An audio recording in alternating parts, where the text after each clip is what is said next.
respected chairpersons and friends. This is the case of intraprocedural stent thrombosis of a circumflex stent, sorry to say, after a left main stenting or a left main thrombosis. My patient is a 65-year-old male, is a smoker, hypertensive and non-diabetic, presented with evolved inferior MI with post-infarct angina. 2D echo showed a moderate LV dysfunction, no MR or PAH. The coronary angiogram showed a hazy-looking 90% lesion at the ostium of LCX, and the LAD showed minor blocking in the osteoproximal segment, and the left main looks reasonably okay. And the LAD and LCX bifurcation angle is almost like 70 to 80 degree. Keeping all these angiographic details in mind, I thought of first doing an ostial LCX stenting with wire protection to LAD, because though there is no plaque in the LAD, the ulcerated ruptured plaque which is in the LCX may get shifted to the LAD. So in case of a vessel compromise of either LAD or LMCA, we had a backup plan of crossover stenting from LMCA to LAD with the final kissing balloon dilatation. So we pre-dilated the lesion with a 2.5 into 15 millimeter balloon. You can see there is a malign seeding of the balloon, but after the angioplasty, there is no dissection of the left main or there is no plaque shift. So I decided to deploy a 3 into 15 millimeter regulating stent in the LCX, keeping in mind to avoid any stent migration or too much stent protrusion into the LCX, left main. But though I have taken a lot of time and keeping the guiding catheter very close to the LCX, one can see there is a plaque shift in the LAD, almost 90%. But the patient didn't have any symptoms, though there are some ECG changes, so I have to switch over to plan B. So I thought of doing a crossover left main to LAD stenting, took a 3.5 into 23 millimeters Zant stent. This is a Zant V. And we deployed at very high pressures. Now the issue is like I had to do a post-dilatation of the left main, almost like a part light. So I did a post-dilatation followed by a kissing balloon dilatation of the final kissing balloon dilatation of the both the stents. Before doing a kissing balloon, individually I did a post-dilatation. Those images are edited. Final kissing balloon dilatation showed a reasonably good result. Though I had my concern there is some haziness at the inner border of the LCX ostium. I thought it could be due to flow related. But the left main stenting looks all right. You can see a step up in the proximal part of the left main without any edge dissection or thrombus. So I thought I had done my job. So we are planned to shift the patient to the post-cath recovery. But within 10 minutes, the patient developed severe chest pain, junctional bradycardia, and rapid decline in BP. Before in doing a check angio, I suspected only a left main occlusion because of the rapid worsening of acute hemodynamics. But after the check angiography, it showed a total occlusion of the LCX, and one can see there is a slow flow in the LAD. I thought whether there is some stent which got embolized, but retrospective wisdom shows that this is mainly due to hypertension, which is causing slow flow in the LAD. So now the technical issues are twofold. One is first to rewire the LCX through multiple stent strut layers. Almost it is like a modified T-stenting or a mini crash. Then also to take the aspiration catheter, which is usually we use a EQO, which is a bulky one, through this acute angled non-compliant stented vessel. These are the two issues.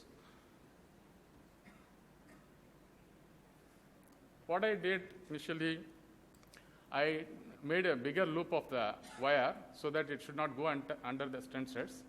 Though I thought it was very difficult, it was going very easily, obviously, the left main bifurcation. Then with that, I just did a balloon dilatation, very low pressure, prolonged balloon dilatation. Obviously, one can argue whether one can go for a thrombosuction versus a prolonged balloon inflation. Here, there are two things. One is technical thing to take a bulky thrombosuction catheter. Sometimes it may not go beyond this ostium of LCX. The second one is being acute thrombus, the thrombus burden is very low, so one can easily do away with the, plastering of the thrombus to the vessel wall by a prolonged inflation with low pressure inflation with the balloon. The final angiogram was like this. In fact, we thought of doing a OCT to understand the mechanism of this stent thrombosis. Unfortunately, we didn't have a OCT on that day. So 4 days later, I took a check angiography with a OCT run. The check angiography showed some, I can say stent retraction or some narrowing at the ostium, maybe due to the angle. But otherwise, there is no edge dissection or thrombus in the arteries. The OCT shows LCX pullback from the LCX into the left main showed there is some tissue prolapse. And I reviewed the literature. The tissue prolapse may be either of a plain plaque prolapse or even a thrombus prolapse. Obviously, this shows a smooth, irregular border with some smooth regular border with some irregularity here. And also, we have to see the tissue attenuation beyond this prolapsed segment. So if there is a tissue attenuation, obviously one has to think of a thrombus, more thrombus. And if there is no tissue attenuation with a smooth border, one has to think of more of a plaque prolapse.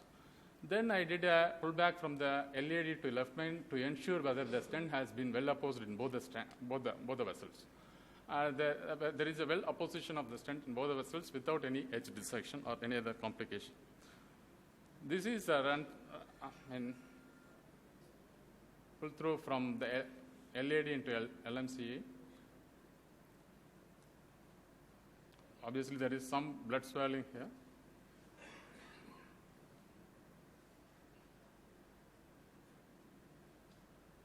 This is just a demonstration to the beginners how these stent struts appear in the OCT pullback.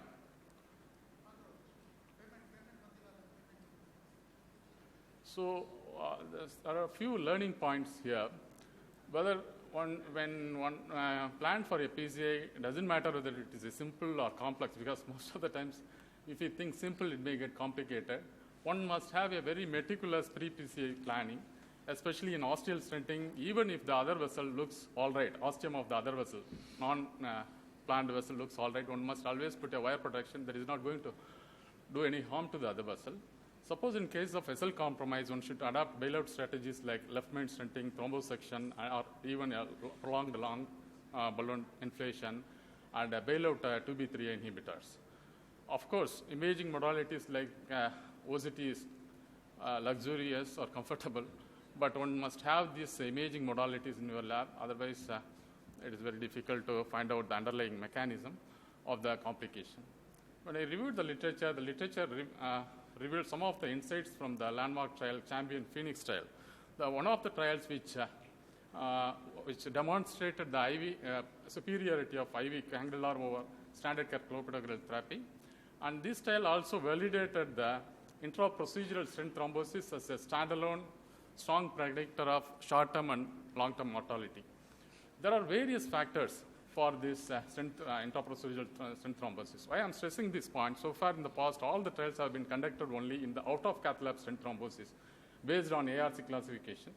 But these are one of the few trials which has emphasized the role of intraprocedural stent thrombosis in short and long-term mortality. The various factors like patient factors like a diabetic patient at a STEMI presentation, or lesion characteristics like thrombotic ruptured plaque in a bifurcation location, or technical factors like long stents, multiple stents with high pressure dilatation in a small vessel especially. These are the various factors which can cause intraprocedural stent thrombosis. One point I forgot to mention in this patient, the ACT was always above 300 in this patient. And in fact, during that acute hypotension, we managed conservatively. My colleague has started on TPI and inotropes. In fact, we have given bailout eptifibatide infusion. And before shifting the patient to the IC, we have even switched over to prasugrel, fearing that intraprocedural stent thrombosis. Obviously, the OCT imaging will be helpful in pre-PCI planning to assess the plaque burden as well as the ruptured plaque, and also optimize the outcomes of the PCI like in bifurcation stenting. In fact, it is very useful in differentiating the various complications like plaque prolapse from thrombus. For plug prolapse, obviously, for any plug prolapse which is non-occlusive, one has to do a prolonged low-pressure inflation with a long balloon, and the balloon should be compliant balloon. And if there is a flow-limiting occlusive prolapse, then one has to re-stent the area, preferably a focal stenting of that area which has been prolapsed, and preferably with a closed cell stent design. Thank you for your attention.